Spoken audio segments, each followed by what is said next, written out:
Alam nyo ba na ang Aling Lusing Sisig ang isa sa mga pinakamatagal na mga restaurants dito sa Pampanga, sa Angeles?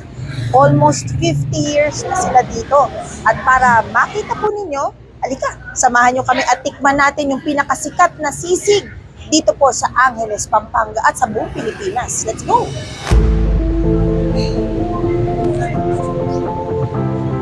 Sakto. Ganyan pala siya.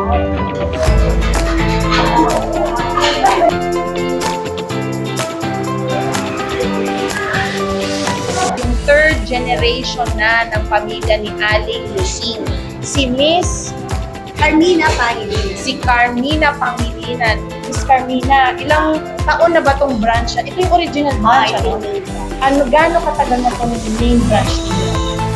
Magpi-50 years na ako. Wow! Aba, 50th year niyo pala to. So Golden far, girl na si Golden girl. Pero sa Aling Lusing, buhay pa ba siya? Patay na. Disease na. Ano yung pinakasikat na talagang dapat hindi ka pwede umalis ng Angeles na hindi mo natitikman yung luto na ni Aling Lusing na ano? Ano yung original na sisig? Ang sisig yung talagang pinaka-the best dito. Actually, hindi ko first time dito. Nasama ko na si Senator Bong dito. Nakasama ko na si Kuya Brian dito. Nakakain na kami dito May sa picture inyo. eh. May picture kami dito sa inyo.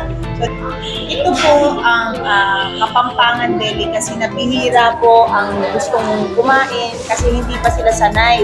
Pero sa totoo lang, ito yung dish na I always look forward to. Ito yung inihaw na hito na may mustasa at saka inihaw na gulay kasama ang burong kanin na tinatawag. Tapos, parang Korean food.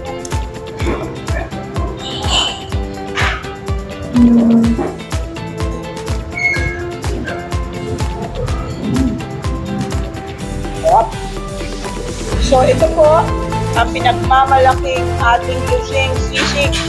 Ayan, in order natin good for 10 to 12 people kasi shop po kami. So ayan pong itsura. Itikman na po natin.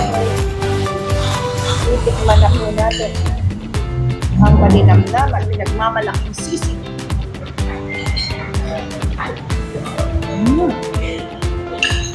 Ito lang ito. Sarap. Malinamnam.